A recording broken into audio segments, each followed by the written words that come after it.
Hey, everybody. It's time for another episode of Grant Draws. And tonight we have my guest, Todd Rayner. Am I pronouncing your name correctly? Yeah, thanks. I guess I should have checked on that since we had some time before the show, too. But It's all good. oh well. Yeah. I don't think that far ahead. No. As usual, we are sponsored by the Independent Creator Directory. And I promise you guys I will read your comments. But right now we have something pressing to do.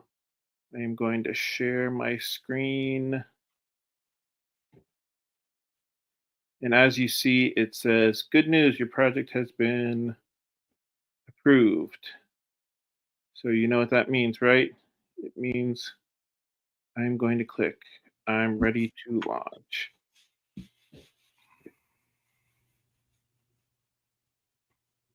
I think everything here is good. Everything that I meant to click. I'm just going to say I've read these rules. And I am going to click launch project. And yay, so now League of Cryptids number 3 is live. And I am going to put the link in the comments.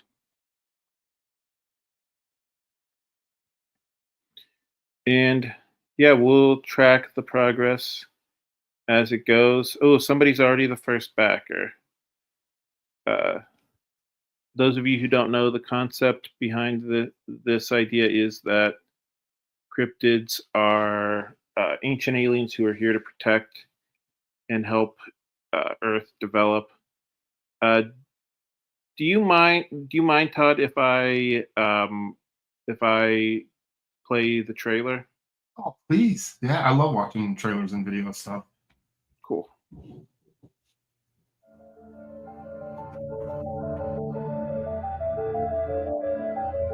Sasquatch, the Loch Ness Monster, Mothman, the Jersey Devil, Chupacabra. For millennia, these creatures have perplexed the human race. But what if they are forces of good? What if they have been sent here by a federation of more advanced alien species to help and defend the human race? That's the premise of League of Cryptids, a new comic book by Grant Lankard, creator of the smash hits Beowulf and Memoirs of the Morbid. His new comic, League of Cryptids, is a 4-part story involving these 5 creatures banding together to defend Earth from an invading alien race, just as one of their members is losing faith in the human race and questioning their mission. The adventure continues in League of Cryptids 3.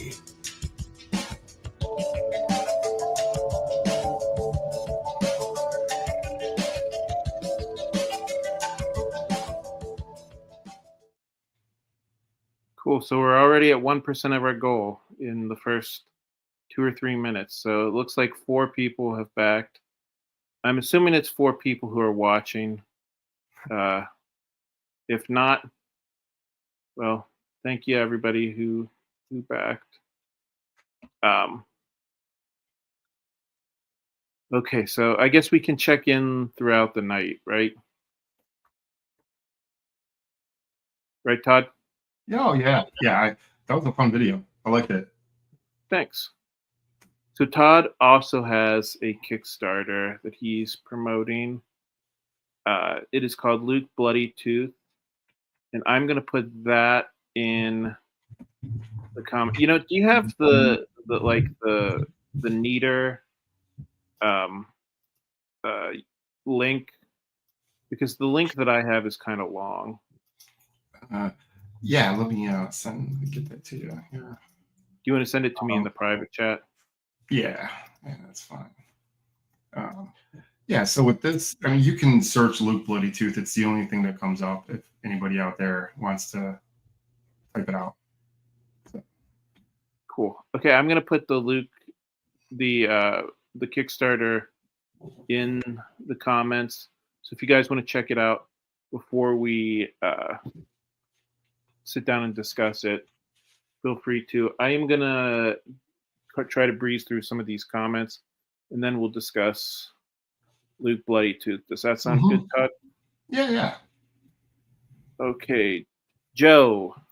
Joe is the creator of the Independent Creator Directory, the indiecd.org, which basically is the Internet Movie Database, but for independent creators.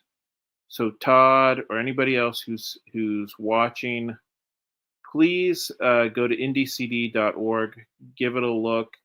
If you guys decide that it's something that you want to be a part of, please contact Joe and let him know that you want to become a part of that. And you can find Joe anywhere on social media. He's on Facebook, Instagram, all the good. I don't know if he's on Twitter or not, but. Oh, okay. I'm sorry. I forgot to read his comment. Joe is saying, I see folks are getting their seats early for tonight's show. I already got 2 waiting. Yeah, Joe, you didn't do your show tonight, did you?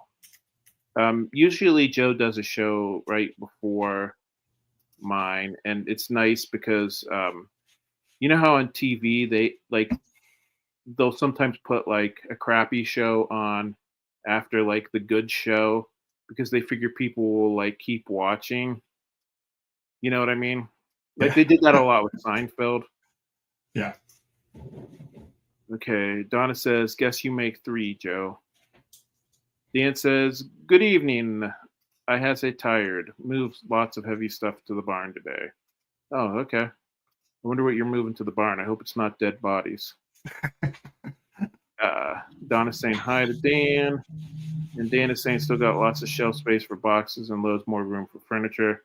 Loads more room for comic books. If you want to go to Kickstarter and back any of these.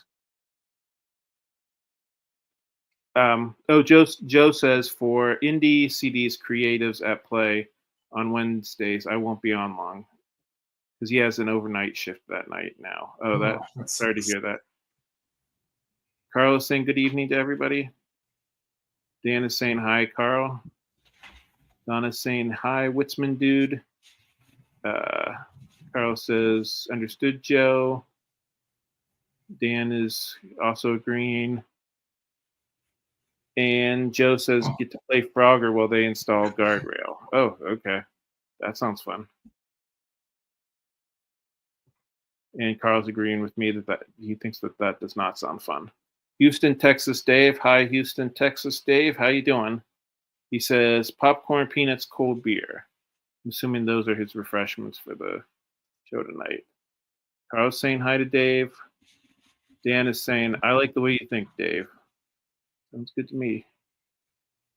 And Carl is saying that his Munzie show. He does Munzie. Do you know what Munzie is? No. I think from what I understand, it's kind of going around and scanning QR codes. It's kind of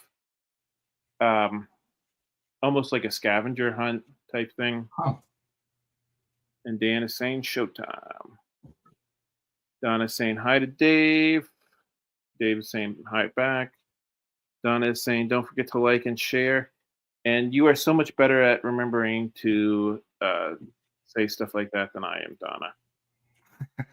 Joe is saying good evening, Todd and Grant. Well, good evening. Donna's saying hey, Grant and Todd. And then I put the link to League of Cryptids. And Caro is asking, was that Donna? I think he means was Donna the first backer. I'm not really supposed to say, but I don't think she doesn't seem like the type who would be offended. You know, I'll check later who the first backer was. And Joe said I might have been sitting here spamming the F5 key. That's. We've all done that. Joe. Donna's saying that she's back and she shared it to Facebook. And thank you so much, Donna. I appreciate it. Carl says, nice. Donna says, I think I was number 3. So I put the link for Todd's Kickstarter here in the chat. Thank you. Dan is saying that he backed also. Joe's saying there was no behind the code tonight. That is pretty much on hold for a while until I can get the revamp of Indie CD done. Too hard to work on that and listen to the comments at the same time. Yeah, I can see. I can hear that.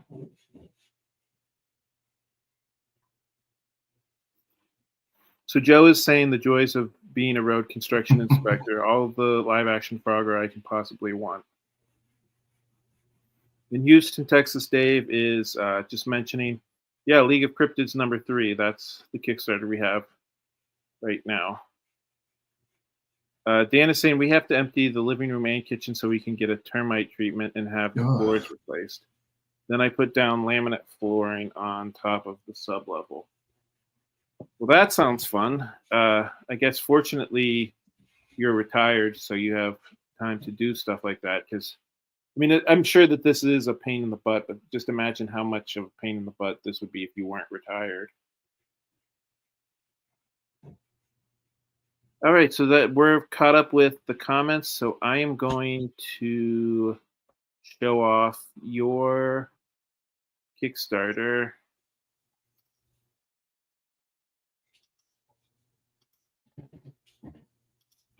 This is feel Todd's free to play the video if you want. Sounds good.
Cool. I think that was a pretty cool trailer, don't you think?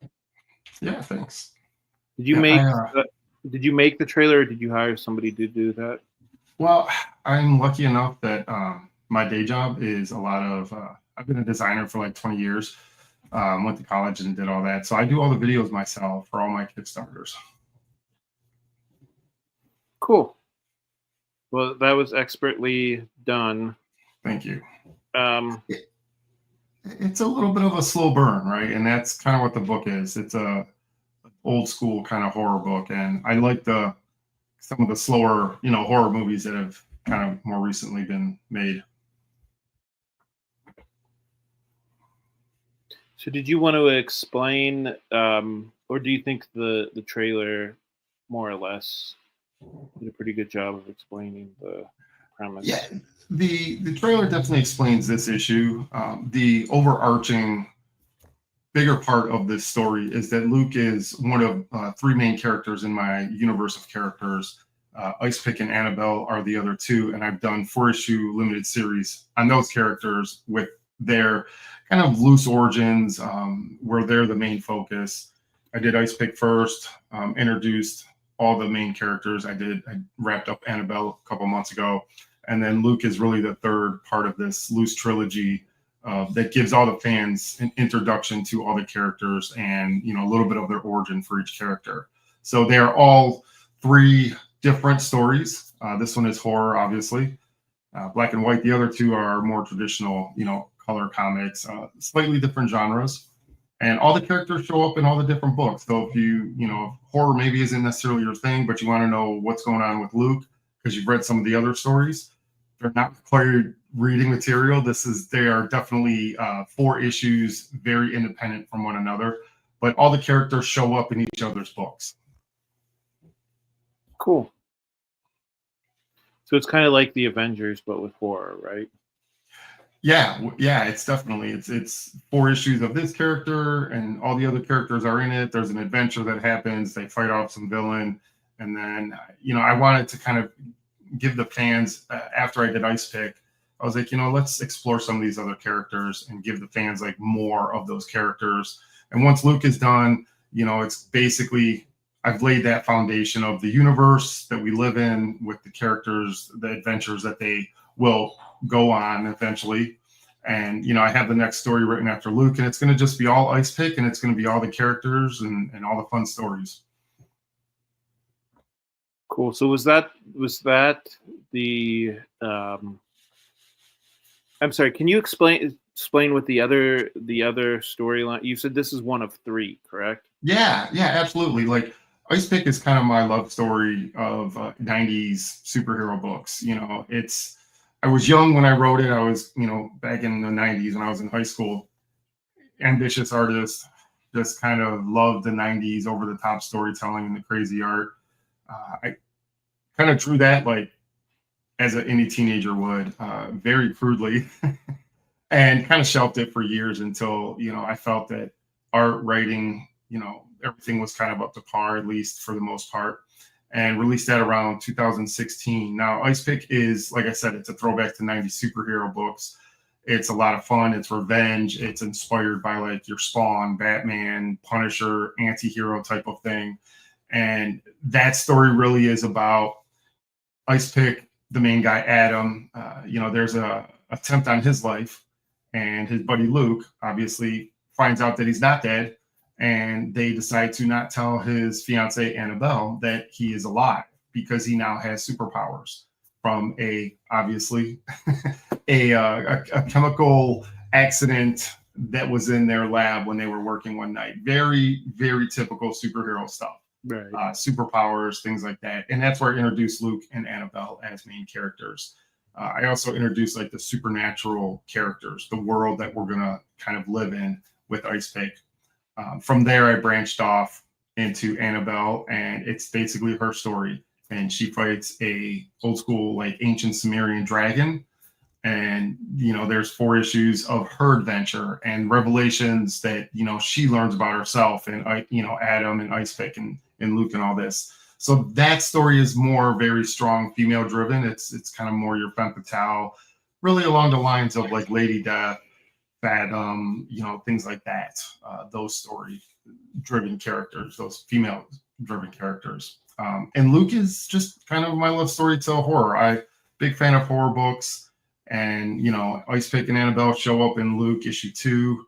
So they always end up showing up in each other's books for these first 3 issues.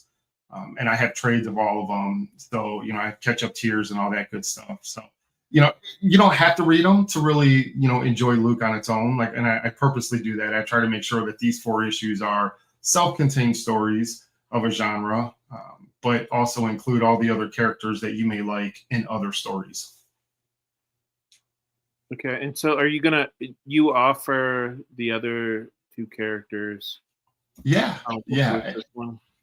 Yeah, I did once and I'm a big fan of trades as well. I love single issues or floppies, as kind of we all will call them. But I really love having that collection. And with Ice Pick, I had such kind of this history with me personally with that character. And with that story, I did it entirely by myself. So I wrote it, did all the art, publishing, lettering, the whole thing. I really had to kind of crudely learn how to do things that were at least on par with indie books. And once those 4 issues were done, I had a lot of other art from Ice Pick from when I was a teenager throughout over the years that I would just come back to this character and draw it. So I released a definitive edition trade, which is available, and it's only $20, and it's got like 190 pages. So it's got the 88 pages, or roughly 90 pages of the 4-issue story, but then there's another 30 or 40 pages of my artwork from the old school days. There's I scanned in all my old artwork. There's like cover galleries. There's a fan art section, things like that. And I also did that with Annabelle too. So again, you can kind of catch up on these stories that That's so maybe cool. you're a fan. You know what? I wish I could find some of my old artwork, because I feel like that would be such a neat little Mhm. bonus to put into a comic book. But I don't have the energy to go through my parents' giant attic and find that. Um, Yeah, I just that's kind of awesome you were throughout the able to find years. that. Yeah, it was I kind of kept it. I just had this giant portfolio that over the years I just would always drag around whenever I moved, or I moved out of my parents' house and I just had this big portfolio. So it was kind of easy for me to, you know, keep that artwork. Well, now when you say old art, what are you talking about? Are you talking about art from like high school, from college? Well, let me see if I can. I don't know. We'll see how good this shows up on the stream here, but we're talking like really crude and old art, as in I took stuff like that. Okay. Is It's that marker coloring?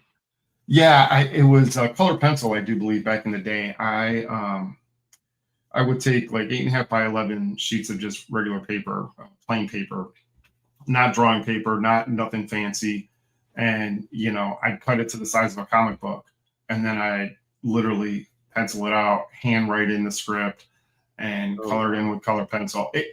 Yeah, it's just one of those things. Like, as we're kids, we're like, some of us can be very ambitious in things that we do, and I love that's my pastime, was sitting around reading comics. And a lot of the late 80s, early 90s stuff, just right time, right place, like really influenced me as an artist and even as a professional. Because I mean, what the 7 creators did of Image, they kind of like stuck it to the man. And we all know, most of us know the story, right? And that just sat with me as like, you can go out there and do anything if you put your mind to it. And it is a little cliche to say that, but it's so true. And as technology got more advanced, and as things became more, say, cost friendly, right? We were able to sit there, and I mean, when I was in the 90s, you could never get your book published. There was no way. You'd have to submit it to somebody, hope that they accept it, right? And then maybe. There were some indie publishers, but they were far and few between. So for me, it's like it was just the whole right time, right place thing for me to get into publishing. Yeah, I mean, I've said many times, I think um, you don't even have to be a comic book fan to read or watch one of the documentaries about the Image, Hmm. the founding of Image Comics. It's just a really fascinating story. I think the reason why I find it so fascinating is it really reminds me of one of those things that, like, I think everybody at some point, no matter what they do, has said to themselves, I could do this better than my bosses Hmm. do it. We should just Hmm. start our own company. And most Yeah. people, they go right back to working or doing whatever it is that they do. Yeah. And I mean, it's amazing to me, these 7 guys with huge egos Yeah. formed their own company, and they didn't kill each other, surprisingly. I Yeah. mean, they didn't completely get along, but honestly, I mean, all things considered, um, I think of the 7, 3 of them have ended up leaving the company, right? Yeah. Uh, Rob, Wills, Hmm. and Jim Lee, those 3 Yeah. left the Yeah. company. Yeah. But all things considering, that, I mean, here we are, what, 30 years later, and it's the third biggest comic book Yeah. company after Marvel and DC. And that's huge. And for me, like, you bring that into the late 90s and the second wave of image creators into the 2000s. And that's when I, late 2000s, I was doing the convention scene with now wife, but girlfriend at the time. And, late 90s, early 2000s, it's like, we originally from Cleveland, we're out in Seattle now, but we would drive from Cleveland to Chicago. And that's where I got to meet Mark and a lot of the image guys, Rob, Jim, but so many other second wave, Michael Turner and all those other guys. And it was just like, yeah, they're creative too. They have ideas, and yes, they're phenomenally talented artists. And as an artist, I kind of lean towards, art kind of catches the reader's eye, and then the story keeps them coming back. So it's important for me to really, as a creator, writer, artist, publisher, like to have that at front of mind for everything. So I kind of hope that I achieved that on some level. I think people really liked Ice Pick in the 90s throwback. They enjoyed Annabelle for having like written a relatively strong female character that, is believable. It's not just, kind of like a lot of what's out there. It's a little bit more down to earth. Yes, there's superpowers and you find out more than that, but and to write a horror story now, it's like taking that other kind of leap of doing a different genre, and hopefully I can deliver on the story with solid art that keeps the readers coming back. So if you don't mind, I'm going to read some of the comments. I'm going to catch up here Sure. a little bit. Joe is saying that he has to go to bed. He did back both of the Kickstarters before he went to bed, which was very nice of him. Thank you, Joe. And he said he has a few other things to do before he goes to bed, so he has to go. It was nice seeing you again, Joe. Thank you so much for showing up, and thank you for sponsoring the show. Carl said 75%. Well done so far. Thank you. I concur. Donna says, very cool trailer. See, you, I'm not the only one who liked the trailer. Carl is saying, good night, Joe. Houston, Texas Dave is saying, cryptid card deployed. I'm not sure if that means that he's buying, he's backing the Kickstarter with his cryptid card, or I don't know if that's a reference to the Batman and Robin movie where he pulls out the Bat credit card. You remember that? Yeah. That was the Joel Schumacher ones, I think. It was the McDonald's commercial. They ended up going through the drive-through. Exactly. Yeah. Carl is laughing at Dave's joke. And Dave is saying art catches the reader's eye and the story keeps them engaged. Yeah. I think that's true. It's hard for me to say which one is more important, the art or the story. Now you said that you do all of the art. I did all the art and everything for Ice Pick. That's kind of like almost like a vanity project where, I write, I do everything for the book, and I'm kind of projecting myself as the main character because he's the hero. Who doesn't want to be the, hero, anti-hero? But for it, and what happened is once I was kind of ending issue 4 and looking back at how long it took me to do, all the art and get a book out, I felt like I was doing a disservice to the fans, because by this time I'm on issue 4. People know that I'm sticking around. They know that, it's 9-10 months before you see a new book.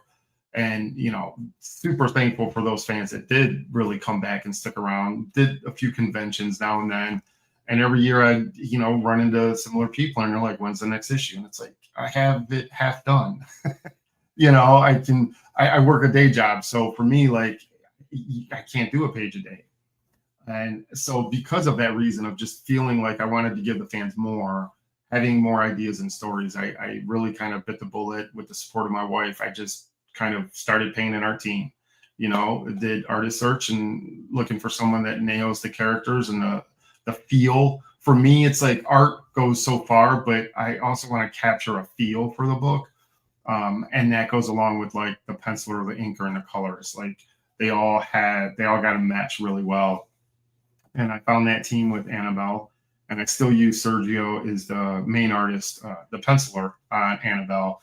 I like how he does a lot of his painterly covers. He's got the one that's kind of like a goosebumpy feel cover to it. with the zombie jumping at him. And so I still use him as a cover artist. I definitely want to get that team back on doing some more books. So we'll see after Luke, like, what I got going on. But yeah. Cool. So the answer is you do some of the art and yeah, for Ice Pick, I did it all, and I do all the covers. Like, I will do every main cover, like cover A for my Kickstarters. I always do a cover, and then I'll have like 2 or 3 variant covers, maybe kind of virgin covers. But I absolutely want to be involved in the art on the book. Like, I develop the characters, I design the characters, I work with the artists to make sure that look stays consistent. So I'm not doing interiors on every single issue, but I am doing the covers. And my next book after Luke, I'm actually doing 11 pages of, all the art myself. So I'm kind of getting back into that. It's just taking me a while. Yeah, the art, it takes a while, right? Yeah, definitely. I know how you feel. I no longer do all the art myself. As well, and for exactly the reason you mentioned. It's too much work. Yeah. And the truth of the matter is, if I'm being 100% honest, there are people who can do it better than I can do it, and certainly there's nobody who's gonna like slam down the book and be like, oh well, if Grant didn't color this book, then I'm not gonna read it. You know what I mean? And to be perfectly honest with you, it's amazing to me how many super talented people there are out there who work for so little money. Yeah. I mean, I don't know about you, but I mean, I've actually excuse me, I've actually talked to artists and I said, what's your rate? And I'll say, oh, okay, well, I can't pay you that little money. I'm going to pay you more. Yeah, and thankfully, like with Annabelle, like the art team, all 3 of them are in South America, various places, and so just the way the economy was at the time, and paying them, it was relatively inexpensive. But then again, I also try to build in incentives so that if the Kickstarters hit a dollar amount, then everyone gets a bonus based on whatever that dollar amount is, so that it kind of is an incentive for them to continue to share it and push it, because you hit that dollar amount, they're going to get paid more, right? So it's crazy. You're right. Like, depending on what country people are in, they can work very cheap for American dollars. And you're right. I don't always feel like they should be working that cheap. Yeah. But, yeah, like you said, I don't know. I mean, we could get into the ethics of, hiring people from other countries and paying them less. I don't.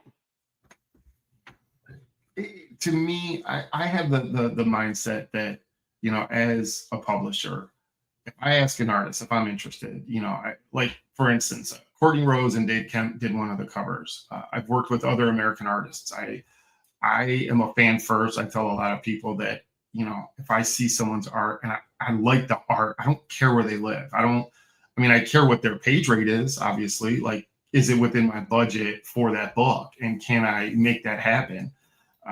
Some artists, no, some yes. So for me, like, even with Courtney, it's kind of like, well, what's your page rate? Okay, I can swing that. So yeah, let's do it, versus Jim Lee, right? No one's going to be able to pay for Jim Lee. But then if you have people out of country and that's the rate they give you, I hope that they're aware and kind of charging an adequate rate so that they can live the lifestyle they want to live or need to live. There is ethics behind it, but also it's like, as an artist, like, when people have asked me to do covers and I'm like, okay, this is what I charge, right? So it's not, you kind of have to know as an artist, like, your fan base, but also know what you can charge for your work, being an unknown or a lesser name. you obviously don't command as much money. And, you know, I've seen the tiers where it's like indie books kind of, this is the pay range for different, you know, parts of creating an indie book versus like a little bit more mainstream versus, you know, bigger mainstream books. So, you know, as an indie creator, we try to do the best we can. I guess this is one way to put it, you know. Right. So I am happy that you were able to get some more backers today. Are you going on any more shows besides mine? I think I have 2 more this week. I have one tomorrow and one Friday or Saturday. Yeah, coming up. So, yeah, I mean, this was the first time I've done podcasts for each book, well, for the last 3 books, maybe 3 or 4 books, but this is the one where I've actually had the most. You were one that reached out, you know, saying, hey, I'm open to sit there and chat with people. And it doesn't always necessarily have to be about what I'm doing. It's just, I enjoy the media. I enjoy talking about things. I enjoy meeting new people and new creators and new fans. So for me, you know, there's quite a few that I'm working on. Do you have any conventions coming up this year? There is, being in Seattle, there's one end of June that kind of in limbo. They haven't really told us if we're waitlisted or if we're actually in. Like some people they know that they're in, but then the majority of us don't know. So that would be SummerCon, and that's a little bit south of Seattle. And then I have one in Tacoma at the end of the year. I applied for Rose City in Portland, but I'm kind of on the fence. Like, do I want to drive down there? It can be a more expensive show just with like the lodging, the drive. It's like a 4-hour drive. So, yeah, it's definitely not easy to break even with these shows, especially when you start factoring in, you know, the table fee is one thing, but when you start factoring in stuff like the Airbnb plus the food plus gas money, etc. I mean, it can get close into $1,000, and especially if you fly. I mean, and I try to stay local to like Pacific Northwest. I did Emerald City first time, you know, when that was around in March. So that was a lot of fun. Probably, you know, apply next year, but you never know. Like they're curated shows, so it's a lot of it is just up in the air now, you know. Right. So, so you mostly stick to Seattle shows? Yeah, around the Seattle area. I did Spokane, but then again, that's like a 5.5-hour drive to. I mean, Washington State's huge. It's on the other side of the state, so I kind of stopped doing that one. And there's, you know, 3 or 4 shows local to Seattle that I apply to. If I get in, I get in. That's great. If not, we'll apply next year. You know. Do you have a favorite? I really love SummerCon. I did it 3 years in a row, and it's close. It's like 2.5 days. It's like half a day Friday, Saturday, Sunday. So I only stay one night in a hotel. It's like an hour and 20 minutes away. So it's not too far, like an hour 10 maybe. I would drive home Friday night, but then I'll stay Saturday night. And that show always, I mean, whatever my expenses are, I always like triple, quadruple what I do based on my expenses. So it's always a profitable show, you know. So I really like that one. The Grit City is another one that's really cool. It's a 1-day show in Tacoma. I know the guy. He owns a comic shop up in suburb of Seattle. Really cool guy, and you know he's always got me in the show, and I always do really good for a 1-day show. You know, so those are probably my 2 favorites. So, what do you makes the difference between a good convention and a bad one? Well, I try not to look at it so much as a business, as in, you know, I look at what my day job is. And to me, like, I'm not like independently wealthy and I don't make a ton of money every day, but I make enough. I'm comfortable. I'm happy. I'm blessed and all that. And I'm good at it, like my yearly salary, my day job. And I look at like, what's a comfortable dollar per hour, you know? And some people say, well, you don't want to look at it that way. I tend to a little bit, or at least I factor that in. For me, like a really good show is just obviously good fans, right? It's people that are engaging, people that are asking questions, even if they just stop and flip through the book and they ask about the books or ask about my art. Or um, I've had some really good shows where parents will come with like younger kids and they'll ask me like, oh, how did you publish this? Or some of the more like motivational types of things to help their kid like continue doing art. And I always like those because it makes me feel like I can have an impression on someone, another artist or another writer or someone that may go down that road because they saw someone at a show and it really impacted them. So it's not always necessarily monetarily. It definitely has, the fans interaction and, that side of it on top of like a good monetary show. Like if you're making money at a show, you always feel good about yourself. You feel that, hey, what I'm doing is it's profitable. People like it and they keep coming back. So it makes you Right. feel good. But I also like a lot of the fan engagement. That's a good point. I feel like maybe I'm kind of starting to get too focused on the money, Hmm. and maybe I need to worry more about the other aspects of conventions. I will say there's a funny story when we were at Emerald City, and honestly, Emerald City was not necessarily financially a great show. Like it's a huge convention. It's one of the biggest in the country, but it was a ton of people there. But for whatever reason, like it was more anime, manga, pop culture, and that's fine. And I do like superhero books. I do horror books, so I could see that fan base maybe wasn't.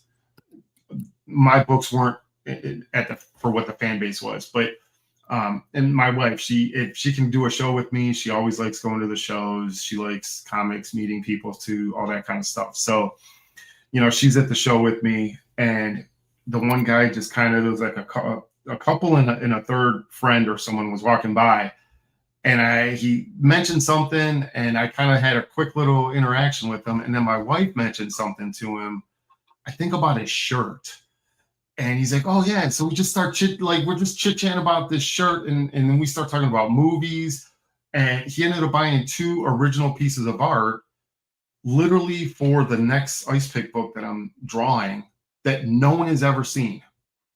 Like this was like such a weird kind of, and to me, like that would make a good show, right? That would make a good day. Yes, he ended up spending money on original art, which is always nice, but you have this 5-10 minute interaction with someone, and because you have that interaction, they end up spending money on your art. So it kind of was like good interaction and monetarily good too. Yeah. Well, the first thing I would say about your story is just because a convention is bigger, that doesn't necessarily mean that it's going to be a good Right. convention. Yeah. I've definitely been fooled into thinking that before. Yeah. Some of those little conventions where people are just excited that you came to their small town, Yeah. those can be some of the best ones. Um, They are absolutely. the other thing I would say, like, yeah, I think I mean, I feel like I spent so much time honing my pitch that maybe I took it too far in that direction to the point where maybe I need to like roll it back a little bit and remember, ask people how their day is, stuff like that. Um, but yeah, overall, I I've definitely decreased the number of um, conventions that I'm doing, just Hmm. because A, they're expensive, Yeah. and B, they're time consuming. I mean, Yeah. every minute that you're spending at a convention is a minute you could be, working on your comic book and making it better. And, you know, Yeah, I agree. That's why I mean, 3 or 4 is the tops, and that's just the ones I apply to. Like, so I don't get into every single one of them. And for me, it's like, I mean, Kickstarter is a great avenue for us to at least grow a fan base on some level, and you're not limited to your local fan base. You know, without Kickstarter, I mean, I've shipped books like overseas, as we probably all have, like a lot of our Kickstarters. So you have these international fans that you would have never gotten. I have fans on the East Coast that I would have never gotten had I not done Kickstarters and promoting it and doing things like that. So yeah, definitely shows are they're bittersweet. You know, they can be good and you can make money at them, but they can also be very expensive. Well, yeah, I'm trying to whittle down which conventions are really profitable, Hmm. and also, I mean, like you said, you have, yeah, I mean, you have a full time job. Yeah. I mean, so going to a job Monday through Friday, and then you have to spend all day Saturday and all day Sunday, or sometimes even take Friday off as well. I Hmm. mean, that's, that's a big commitment when Yeah. you know, when you're also doing your job at the same time. Yeah. They're long weeks for sure. But again, I will say another kind of cliche is, you know, if you enjoy what you do, you don't work a day in your life. And although making comics is sure, it's a ton of work. I think most people don't realize how much work goes in, like how many hours go into one page, let alone, you know, 22, 24, 48 pages of comic. The So it one is, page, the one page that it takes 3 minutes to read, right? That's what always yeah, kills me. yeah. That's true. And then for me, like growing up, it was like I would read the page, like I'll look at the artwork and like kind of like see what's going on. Then I read the page, and then there's some pages where you just stare at the art and you're like, that looks really cool. And I really like what they did, whether it's the posing, the dynamics of the page, the colorings. It could be any number of things for me as an artist. So for me, like, yeah, you're right. Those pages, they do go by pretty quick when you're reading them. That's my cat in the background, in case you're wondering. He just got fed. I don't know why he's They're, mad, but they're cats. I have 2 cats, so I get it.